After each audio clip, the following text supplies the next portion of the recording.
તારી ઓકાત છે ગીત ગાવાની? ત્યાં જાણે પણ છો કે આ કોના લગ્ન છે?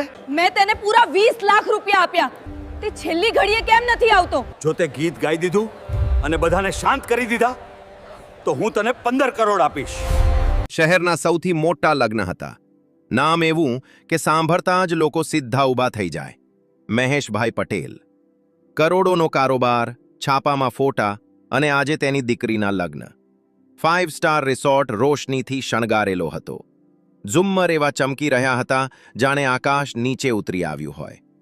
દરેક ટેબલ પર ગોલ્ડન પ્લેટ્સ, વિદેશી ફૂલોની સુગંધ, લાઇવ કુકિંગ કાઉન્ટર અને વચ્ચે એક વિશાળ સ્ટેજ. પાછળ LED સ્ક્રીન પર વરકન્યાની સ્લો મોશન ક્લિપ્સ ચાલી રહી હતી. પરંતુ તે તમામ ચમક-ધમક વચ્ચે એક વસ્તુ ગાયબ હતી: અવાજ. જે પ્રખ્યાત ગાયકને મહેશભાઈ પટેલે કરોડો આપીને બુક કર્યો હતો, તે છેલ્લી ઘડીએ આવ્યો નહીં. ન ફોન ઉપાડ્યો, ન મેનેજર મળ્યો. ફક્ત એક ઠંડો સંદેશો આવ્યો: sorry, could not make it. મહેશનો ચહેરો ગુસ્સાથી લાલચોળ હતો. મેં પૂરા પૈસા આપ્યા હતા, તે દાંત કચકચાવતા બોલ્યો. પૂરા? ઇવેન્ટ મેનેજર પરસેવે રેબઝેબ થઈને ઊભો હતો. સર, અમે કોશિશ કરી રહ્યા છીએ. કોશિશથી મારી ઇજ્જત પાછી આવી જશે? મહેશ ગરજ્યો. મહેમાનો અંદરો અંદર ગણગણાટ કરવા લાગ્યા. આટલા મોટા લગ્ન અને ગાયક ગાયબ? અરે, મહેશભાઈ પટેલનું ફંક્શન પણ ફેલ થઈ શકે છે. સ્ટેજ ખાલી હતું. લાઇટ્સ ચાલુ હતી. માઇક તૈયાર હતું, પણ કોઈ ગાવાવાળું નહોતું. તે જ હોલના એક ખૂણામાં જમવાની લાઇન પાસે એક છોકરો ચૂપચાપ ઊભો હતો. ઉંમર આશરે 13 વર્ષ. ફાટેલો કુર્તો, રંગ ઉડી ગયેલો પાયજામો, ચપ્પલની એક પટ્ટી તૂટેલી જેને તેને દોરાથી બાંધી રાખી હતી. તે મહેમાન નહોતો, તે સ્ટાફ પણ નહોતો. હકીકતમાં કોઈએ તેના પર ધ્યાન જ આપ્યું નહોતું. તે બસ જમી રહ્યો હતો, ધીમે ધીમે, જાણે ડર હોય કે કોઈ જોઈ ન લે. તેનું નામ રાહુલ હતું. પ્લેટમાં સાદા દાળ ભાત હતા, પરંતુ તેના માટે તે કોઈ મિજબાનીથી ઓછા નહોતા. 2 દિવસથી બરાબર કંઈ ખાધું નહોતું. રાહુલના કાનમાં અવાજ નહોતો જઈ રહ્યો. તે અવાજ નહીં પણ ખાલીપો સાંભળી રહ્યો હતો.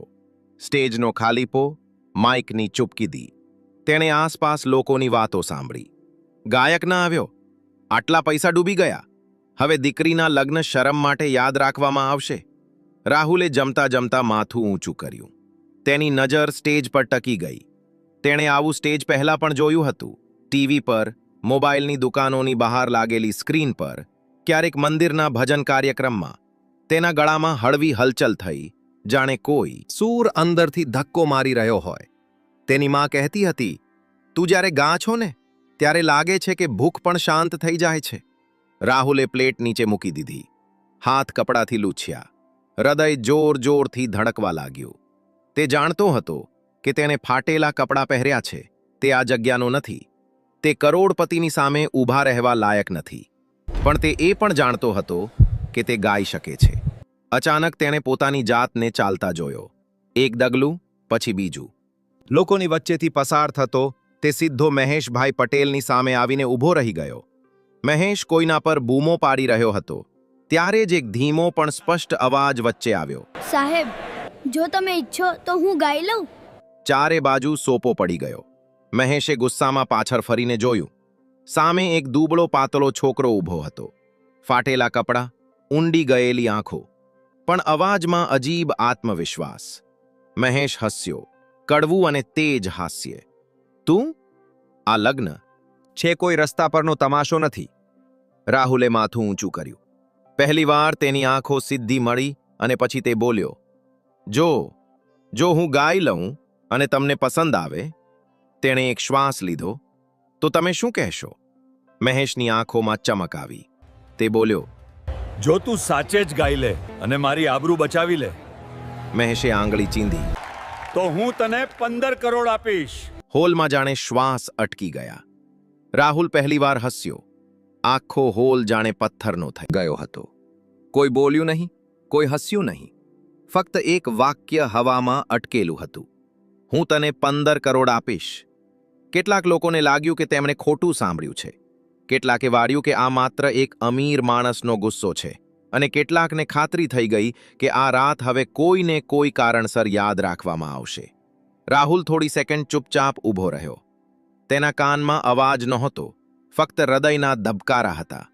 ધક ધક ધક. 15 કરોડ. આટલા પૈસા તેને ક્યારેય ગણ્યા નહોતા. તેને તો 100ની નોટ પણ ઉધારમાં જોઈ હતી. પણ તે પૈસા વિશે નહોતો વિચારી રહ્યો. તે વિચારી રહ્યો હતો તક અને મોકો. મહેશભાઈ પટેલે તેને ઉપરથી નીચે સુધી જોયો. શું નામ છે તારું? રાહુલ, છોકરાએ ધીમેથી કહ્યું. ક્યાંથી આવ્યો છો? અહીં પાસેની ઝૂંપડપટ્ટીમાંથી સાહેબ. કોઈને ઉધરસ આવી ગઈ. કોઈએ મોઢું બીજી તરફ ફેરવી લીધું. એક સંબંધી ગણગણ્યો. ભાઈ, આ શું મજાક ચાલી રહી છે? ઇવેન્ટ મેનેજર આગળ વધ્યો. સર, રહેવા દો. આ બાળક છે. ભીડ વધુ નારાજ થઈ જશે. મહેશે હાથ ઊંચો કરીને તેને શાંત કરી દીધો. તેની નજર હવે રાહુલ પરથી હટતી નહોતી. સાંભળ, મહેશે કહ્યું. જો તું નિષ્ફળ ગયો ને તો લોકો કહેશે મહેશભાઈ પટેલે પોતાની દીકરીના લગ્નને સર્કસ બનાવી દીધા. રાહુલે માથું હલાવ્યું. સમજુ છું સાહેબ. ડરશે નહીં? રાહુલે હળવો શ્વાસ લીધો. ડર તો લાગે છે, પણ ગાવા કરતા ઓછો. પહેલીવાર મહેશની તેવર થોડી નરમ પડી. એક વડીલ મહેમાન બોલ્યા, અરે છોડો, બાળકનું દિલ તૂટી જશે. પાછળથી કોઈએ કટાક્ષ કર્યો. ઝૂંપડપટ્ટીનો છોકરો અને 15 કરોડ. વાહ! રાહુલની આંગળીઓ મુઠ્ઠીમાં ભીંસાઈ ગઈ. તેને આ વાતો નવી નહોતી લાગી. સ્કૂલ છોડી ત્યારે પણ આ જ સાંભળ્યું હતું. રેલવે સ્ટેશન પર ગાતો ત્યારે પણ આ જ. પણ આજે પાછળ હટવાનો અર્થ માત્ર તેનો નહોતો. આજે એક લગ્ન દાવ પર હતા. શું ગાશે? ડીજેએ ઉપરથી પૂછ્યું. રાહુલે સ્ટેજ તરફ જોયું. માઇક ચમકી રહ્યું હતું. લાઇટ્સ તેની આંખોમાં ખૂંચી રહી હતી. એ જ ગીત, તેણે કહ્યું, જે આજે ગાયક ગાવાનો હતો. હોલમાં હલચલ થઈ. અરે, એ તો બહુ અઘરું ગીત છે. તેમાં સૂર પકડવો સરળ નથી. મહેશે ઠંડા અવાજે કહ્યું, જો તું એ જ ગાઈશ તો જ વાત બનશે. રાહુલે અટક્યા વગર કહ્યું, ઠીક છે. મહેશ થોડી ક્ષણો ચૂપ રહ્યો. પછી બોલ્યો, જો તેં ગાઈ લીધું અને લોકો 1 મિનિટ પણ ચૂપ રહીને સાંભળતા રહ્યા. તે રોકાયો. પછી સ્પષ્ટ કહ્યું, તો 15 કરોડ માત્ર વાત નહીં હોય. રાહુલે પહેલીવાર માથું નમાવીને હાથ જોડ્યા. પૈસા નથી જોઈતા સાહેબ. આખો હોલ ચોંકી ગયો. તો શું જોઈએ? રાહુલે માઇક તરફ જોતા કહ્યું, બસ એક તક. મહેશે ઊંડો શ્વાસ લીધો. પછી સ્ટેજ તરફ ઈશારો કર્યો. જા, આજે જોઈ લઈએ કે અવાજ કપડા કરતા મોટો હોય છે કે નહીં. રાહુલે પહેલું ડગલું સ્ટેજ પર મૂક્યું અને તે જ ક્ષણે કોઈને ખબર નહોતી કે આ છોકરો હવે નીચે તેવો ને તેવો નહીં ઉતરે. સ્ટેજ પર ડગલું મૂકતાં જ રાહુલને લાગ્યું જાણે જમીન હલી રહી હોય. હકીકતમાં જમીન નહીં, તેના ઘૂંટણ ધ્રુજી રહ્યા હતા. લાઇટ સીધી આંખો પર પડી રહી હતી. નીચે બેઠેલા લોકો હવે ચહેરા નહીં પણ પડછાયા જેવા લાગતા હતા. કોઈના હાથમાં મોબાઈલ હતો, કોઈ રેકોર્ડિંગ કરી રહ્યું હતું, કોઈ બસ એ જોવા આવ્યું હતું કે હવે આ ક્યારે પડશે. માઇક તેની ઊંચાઈ કરતાં થોડું ઊંચું હતું. એક ટેકનિશિયન દોડીને આવ્યો. સ્ટેન્ડ નીચે કર્યું. Sound check? તેણે પૂછ્યું. રાહુલે હળવેથી માથું હલાવ્યું. અવાજ ગળામાં ફસાયેલો હતો. તેણે પાણી માંગ્યું. કોઈએ અડધો ગ્લાસ પકડાવ્યો. નીચે મહેશભાઈ પટેલ ઊભા હતા, હાથ છાતી પર રાખીને, ચહેરો કડક પણ આંખો ધ્યાનથી જોઈ રહી હતી. મ્યુઝિક, ડીજેએ કહ્યું. ઇન્સ્ટ્રુમેન્ટલ શરૂ થયું. એ જ ગીત, એ જ ઇન્ટ્રો. પહેલી 2 સેકન્ડ રાહુલે કંઈ ન કર્યું, બસ આંખો બંધ કરી. તેની સામે તેની ઝૂંપડપટ્ટી આવી ગઈ. તૂટેલી છત, માનો થાકેલો ચહેરો, રેલવે પ્લેટફોર્મ જ્યાં તે સાંજે ગાતો હતો અને લોકો સિક્કા ફેંકતા હતા. અને તે દિવસ જ્યારે કોઈએ કહ્યું હતું, ગાવાનું છોડ, આનાથી પેટ નથી ભરાતું. તેને ઊંડો શ્વાસ લીધો અને પછી પહેલો સૂર નીકળ્યો. બે દિલ જ્યારે મળી જાય છે, બને એક નવી. આજે આ જોડીને હરખ સજે, ઉજળે સુખની દર રંગે ખુશી છલકાય, પળ પળ મધુર સંગા. એટલો સાફ, એટલો સીધો કે જાણે કોઈએ ઘોંઘાટિયા રૂમમાં અચાનક બારી ખોલી દીધી હોય. આખો હોલ શાંત થઈ ગયો.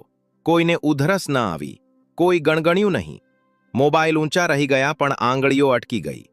રાહુલના અવાજમાં કોઈ દેખારો નહોતો, ન તો કોઈ તાળીઓ મેળવવાનો વળાંક કે ન તો જબરદસ્તીનો ઊંચો સૂર. બસ દર્દ હતું અને સચ્ચાઈ હતી. પહેલી લાઈન પૂરી થતાં એક મહિલાએ પોતાની પાસે બેઠેલા પુરુષનો હાથ પકડી લીધો. કોઈની આંખો આપોઆપ ભરાઈ આવી. મહેશની ભ્રમરો જે અત્યાર સુધી ખેંચાયેલી હતી તે ધીરે ધીરે નરમ પડવા લાગી. બીજી લાઈનમાં રાહુલનો અવાજ ખુલ્યો, જાણે ડર પાછળ છૂટી ગયો હોય. સૂર હવે ધ્રુજી રહ્યા નહોતા, હવે તે ગાઈ રહ્યો નહોતો, તે જીવી રહ્યો હતો. પાછળ બેઠેલા એક સ્થાનિક સંગીતકારે ગણગણીને કહ્યું, આ બાળક શીખેલો નથી, આ ભોગવેલો છે. કોરસ આવ્યો. એ જ અઘરો ભાગ જ્યાં અસલી ગાયક અવારનવાર તાળીઓ માટે જોર લગાવતો હતો. રાહુલે ત્યાં અવાજ વધાર્યો નહીં. તેણે તેને થામી લીધો. અને એ જ વાત લોકોને ખૂંચી ગઈ, સીધી દિલમાં.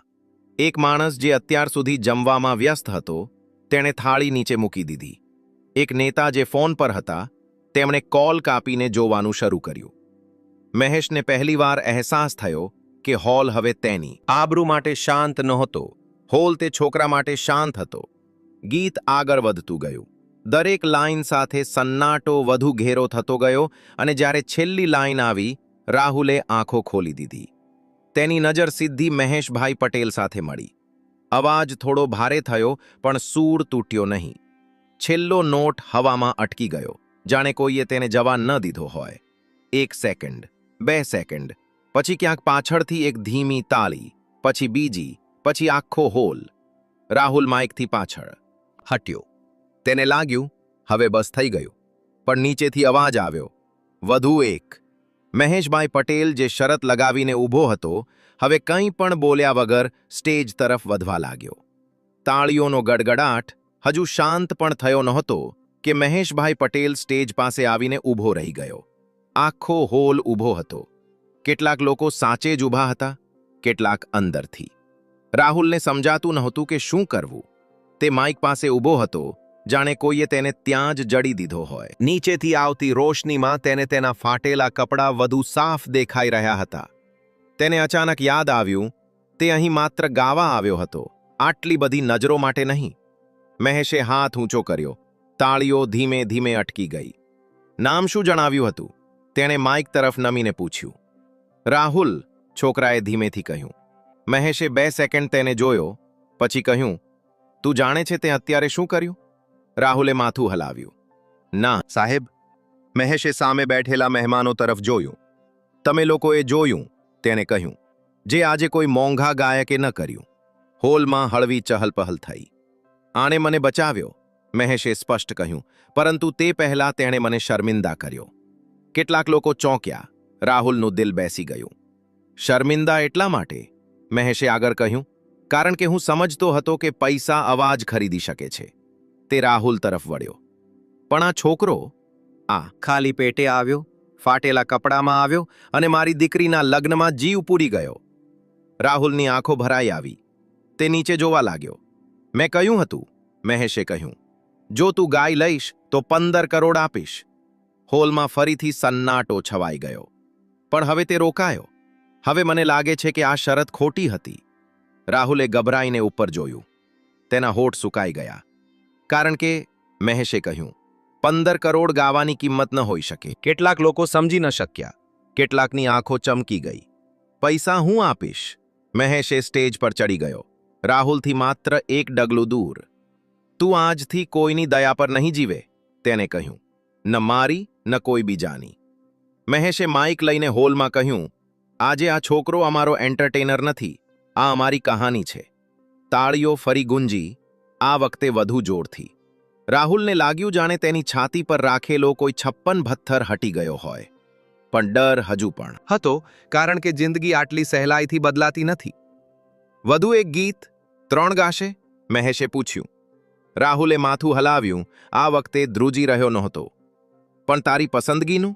મહેશે કહ્યું. રાહુલની આંખો ચમકી ગઈ. તેને માઇક સંભાળ્યું. આ ગીત, તેને કહ્યું, હું મા માટે ગાઉં છું.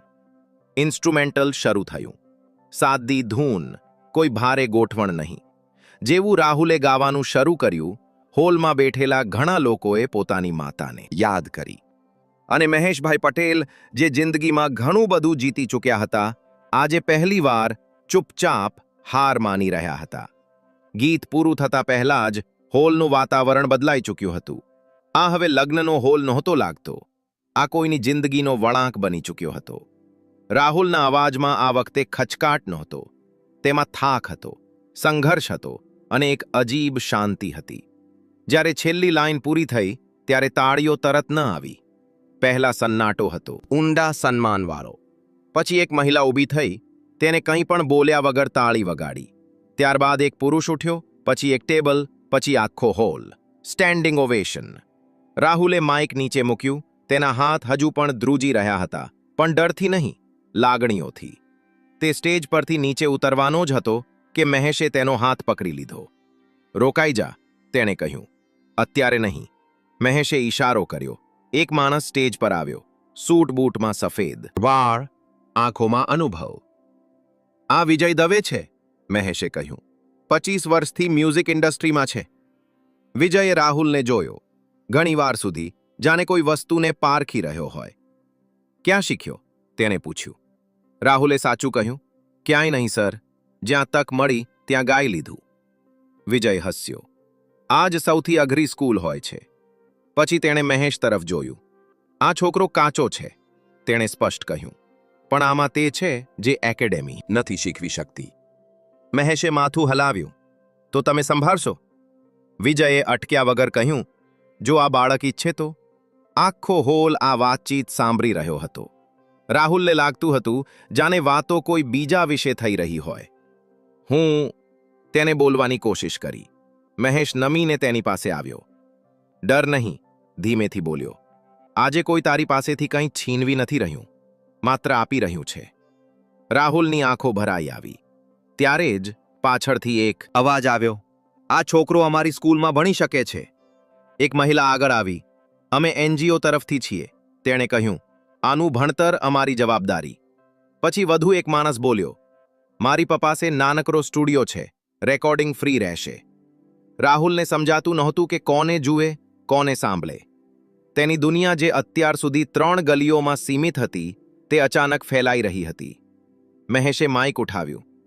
આજે એક વાત સાફ થઈ ગઈ, તેણે કહ્યું. ટેલેન્ટને મંચ નથી મળતો તો મંચ અર્થહીન થઈ જાય છે. પછી તેને રાહુલના ખભા પર હાથ રાખ્યો અને 15 કરોડની હળવી સ્મિત સાથે બોલ્યો. હોલ ફરી ચૂપ થઈ ગયો. તે તારા ખાતામાં નહીં જાય, મહેશે કહ્યું. તે તારા નામે એક ટ્રસ્ટમાં જશે. તારું ભણતર, તારું મ્યુઝિક અને તારા જેવા બીજા બાળકો માટે. રાહુલ ધ્રુસકે ને ધ્રુસકે રડી પડ્યો. પહેલીવાર તેના આંસુઓમાં ડર નહોતો, માત્ર શરૂઆત હતી. લગ્ન પૂરા થઈ ચૂક્યા હતા. મહેમાનો જઈ ચૂક્યા હતા. લાઇટ્સ ધીરે ધીરે બંધ થઈ રહી હતી. પણ રાહુલ માટે રાત હજુ પૂરી થઈ નહોતી. તે સ્ટેજની પાછળ એક ખુરશી પર બેઠો હતો. પગ જમીન સુધી બરાબર પહોંચતા નહોતા.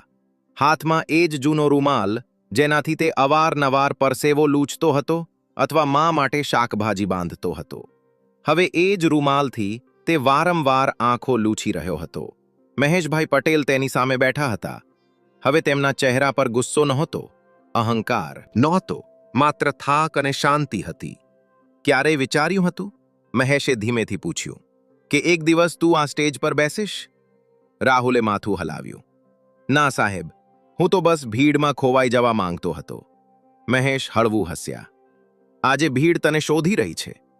ત્યારે જ ઇવેન્ટ મેનેજર અંદર આવ્યો. હાથમાં ફોન હતો. સર, તેને કહ્યું, વિડિયો વાયરલ થઈ ગયો છે. મહેશે ફોન જોયો.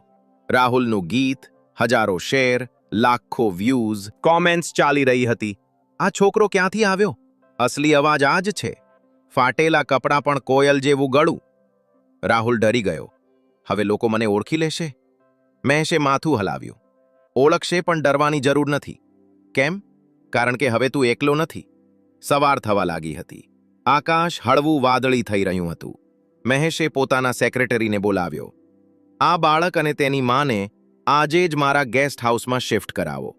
રાહુલ ચોંકી ગયો. ના સાહેબ, માને સારું નહીં લાગે.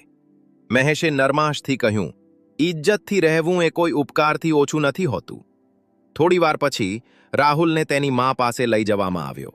તે ગભરાઈ ગઈ હતી. તે કંઈ ગડબડ તો નથી કરીને? રાહુલે માથું હલાવ્યું. ના માં, મેં ગાયું. તેની માએ પુત્રને જોયો, પછી રડી પડી. તારા બાપે કહ્યું હતું, તેણે ધ્રુજતા અવાજે કહ્યું, કે એક દિવસ તારું ગીત આપણું માથું ઊંચું કરશે. એ જ સવારે રાહુલને નવા કપડાં આપવામાં આવ્યા, પણ તેણે જૂના કપડાં ફેંક્યા નહીં. આ મને યાદ અપાવે છે, તેણે કહ્યું, કે હું ક્યાંથી આવ્યો છું. મહેશે પહેલીવાર કોઈ કરોડપતિની જેમ નહીં, પણ એક માણસની જેમ માથું નમાવ્યું. ક્યાંક દૂર પેલો ગાયક જે પૈસા લઈને આવ્યો નહોતો, તે હવે સફાઈ આપી રહ્યો હતો, અને અહીં એક 13 વર્ષનો છોકરો પોતાની નવી જિંદગીમાં પહેલું ડગલું માંડી રહ્યો હતો. 3 અઠવાડિયા વીતી ચૂક્યા હતા. રાહુલની જિંદગી બહારથી બદલાઈ ચૂકી હતી, પણ અંદરને અંદર એ જ ડર હજુ પણ ક્યાંક બેઠો હતો. તે હવે ગેસ્ટ હાઉસમાં રહેતો હતો. સવારે સ્કૂલે જતો, સાંજે મ્યુઝિક એકેડમી. રૂમ સાફ હતો, બિસ્તર મુલાયમ, પણ ઘણી રાતો તે ઊંઘી શકતો નહોતો. તેને લાગતું હતું આ બધું સપનું છે, અને સપના અવારનવાર તૂટી જાય છે. એકેડમીમાં બાળકો તેને ઘૂરતા હતા, કોઈ ઈર્ષાથી, કોઈ જિજ્ઞાસાથી. આ જ છે પેલો વાયરલ છોકરો, આને તો બધું મફતમાં મળી રહ્યું છે. નસીબ જુઓ યાર. રાહુલ ચૂપ રહેતો. તે જાણતો હતો કે આ તક ફરી નહીં મળે. પણ અસલી આંચકો એક સાંજે લાગ્યો. વિજય સરે ક્લાસ રોકી દીધી. રાહુલ, તેમણે કહ્યું, કાલે તારું ઓડિશન છે. ઓડિશન? રાહુલ ગભરાઈ ગયો. એક મોટો મ્યુઝિક પ્રોજેક્ટ છે, વિજય બોલ્યા. લાઈવ નહીં, રેકોર્ડિંગ. કોઈ તાલીઓ નહીં, કોઈ ભીડ નહીં. રાહુલનું ગળું સુકાઈ ગયું. ત્યાં ફક્ત અવાજ ચાલશે, વિજયે સ્પષ્ટ કહ્યું. અને ત્યાં લોકો કહાની નથી સાંભળતા, પરફેક્શન સાંભળે છે. રાત્રે રાહુલે જમ્યું નહીં. તે છત પર બેસી રહ્યો. નીચે શહેરના અવાજો હતા, ઉપર તેના સવાલો. જો આજે તે નિષ્ફળ ગયો તો? જો લોકો કહે કે આ એક દિવસનો ચમત્કાર હતો? તેની માં ચૂપચાપ તેની પાસે આવીને બેસી ગઈ. ડર લાગે છે? તેણે પૂછ્યું. રાહુલે માથું હલાવ્યું. તો સારું છે, માં બોલી. ડર એટલે કે તું કંઈક ગુમાવી શકે છે. જેને કંઈક ગુમાવવાનું હોય છે તે જ દિલથી કામ કરે છે. બીજા દિવસે સ્ટુડિયો ઠંડો હતો. કાચની દિવાલો, હેડફોન, રેડ લાઇટ. રેડી? અવાજ આવ્યો. રાહુલે આંખો બંધ કરી. આ વખતે કોઈ ભીડ નહોતી, કોઈ મહેશ નહોતો, કોઈ તાલીઓ નહોતી. માત્ર તે અને તેનો અવાજ. પહેલી ટેક ખરાબ ગઈ, બીજી પણ. પાછળથી કોઈએ કહ્યું, વાયરલ છોકરા પાસેથી આ જ આશા હતી. રાહુલનું દિલ બેસી ગયું. વિજયે ઇન્ટરકોમ બંધ કર્યો. અંદર આવીને બસ એટલું જ કહ્યું, ભીડ માટે ના ગા, પોતાના માટે ગા. ત્રીજી ટેકમાં રાહુલે શ્વાસ લીધો અને બધું ભૂલી ગયો. જ્યારે રેકોર્ડિંગ પૂરું થયું, ત્યારે કોઈ તાળી ન વાગી. બસ એક અવાજ આવ્યો, ઠીક છે, ફાઇનલ ટેક આ જ છે. રાહુલ બહાર નીકળ્યો. તેના પગ ભારે હતા. તે જ સાંજે મહેશનો ફોન આવ્યો. પાસ થઈ ગયો? તેમણે પૂછ્યું. રાહુલે ધીમેથી કહ્યું, હા. ફોનની બીજી બાજુ બસ એક જ વાક્ય હતું, હવે કહાની શરૂ થઈ છે બેટા. રાહુલે આકાશ તરફ જોયું અને પહેલીવાર તેને ડર ન લાગ્યો. 1 વર્ષ પછી એ જ શહેર, એ જ લોકો, પણ એ જ રાહુલ નહીં. રેડિયો પર એક નવો અવાજ ગુંજી રહ્યો હતો. કોઈ નામ જણાવવામાં આવ્યું નહોતું, બસ એટલું કહેવામાં આવ્યું, નવો સિંગર, પહેલું રેકોર્ડિંગ. ચાની દુકાનો પર લોકો રોકાઈ ગયા. ઓટોમાં બેઠેલા ડ્રાઈવરે વોલ્યુમ વધારી દીધું. કોઈએ કહ્યું, અવાજ સાંભળ્યો છે? કંઈક અલગ છે. તે અવાજમાં ચમક નહોતી, સચ્ચાઈ હતી. વિજયે ફોન પર બસ એટલું જ કહ્યું, હવે લોકો તને શોધશે. અને સાચે જ તેને શોધવામાં આવ્યો. ઇન્ટરવ્યૂ આવ્યા, સ્ટેજ શો આવ્યા, નામ આવ્યું, રાહુલ. દરેક જગ્યાએ એ જ સવાલ, તમને પહેલી તક કેવી રીતે મળી? રાહુલ દરેક વખતે એ જ જવાબ આપતો, એક લગ્નમાં જ્યાં હું માત્ર જમવા ગયો હતો. લોકો હસતા, તેમને લાગતું કે કહાની બનાવી છે. પણ મહેશભાઈ પટેલ જાણતા હતા, તેમની દીકરી જાણતી હતી, અને તે ખાલી સ્ટેજ પણ જાણતું હતું. એક દિવસ રાહુલ ફરી એ જ હોલમાં ઊભો હતો. આ વખતે ફાટેલા કપડામાં નહીં, સાદા કુર્તામાં, આંખોમાં આત્મવિશ્વાસ. તે ગાવા આવ્યો હતો, વિના ફી, વિના શરત. સ્ટેજ પર ચડતી વખતે તેણે નીચે જોયું. કિચન પાસે કેટલાક બાળકો ચૂપચાપ ઊભા હતા, કામ કરવાવાળા, જેવો તે ક્યારેક હતો. રાહુલે માઇક પકડ્યું અને બોલ્યો, જો આજે અહીં કોઈ એવું બાળક છે જેને લાગે છે કે તેનો અવાજ કોઈ નહીં સાંભળે તો આ ગીત તેના માટે છે. તેણે ગાયું અને આ વખતે હોલ માત્ર સાંભળી નહોતો રહ્યો, સમજી રહ્યો હતો. ગીત પૂરું થયું, તાળીઓ આવી, પણ રાહુલે હાથ ઊંચો કરીને રોકી દીધી. તે સ્ટેજ પરથી નીચે ઉતર્યો, સીધો પેલા બાળકો પાસે ગયો. કોણ ગાવા માંગે છે? તેને પૂછ્યું. એક નાનકડો હાથ ઊંચો થયો. રાહુલ હસ્યો, માઇક આગળ વધાર્યું. કારણ કે કેટલીક કહાનીઓ અહીં પૂરી નથી થતી, તે અહીંથી બીજા માટે શરૂ થાય છે. જો તમને આ વાર્તા પસંદ આવી હોય તો લાઇક કરો. આવી જ વાર્તાઓ માટે સબસ્ક્રાઇબ કરો. તમારા મિત્રો સાથે ચોક્કસ શેર કરો અને કોમેન્ટમાં જણાવો કે તમે આ વિડીયોને કયા ગામમાંથી, તાલુકામાંથી જોઈ રહ્યા છો. તો મિત્રો, આ વાર્તા માત્ર મનોરંજન અને શિક્ષણના હેતુથી બનાવવામાં આવી છે. આમાં દર્શાવેલા તમામ પાત્રો, ઘટનાઓ અને સંવાદો કાલ્પનિક છે. કોઈ પણ વાસ્તવિક વ્યક્તિ, સંસ્થા કે ઘટના સાથે આનો કોઈ સંબંધ નથી. કૃપા કરીને આને માત્ર વાર્તા તરીકે જુઓ અને એનો આનંદ લો. અમે કોઈની ભાવનાઓને ઠેસ પહોંચાડવા માંગતા નથી. જો તમને આ વાર્તા પસંદ આવી હોય તો લાઇક કરો અને વધુમાં વધુ લોકો સુધી શેર કરો. જો તમને આ વાર્તા ગમી હોય તો પોતાનો પ્રેમ બતાવવાનું ભૂલતા નહીં. વિડીયોને એક લાઇક કરીને ચેનલને સબસ્ક્રાઇબ કરી દેજો. તો ચાલો મળીએ આવી જ એક બીજી દિલને સ્પર્શી જાય તેવી વાર્તા સાથે. વિડીયોને છેલ્લે સુધી જોવા બદલ તમારો ખૂબ ખૂબ આભાર.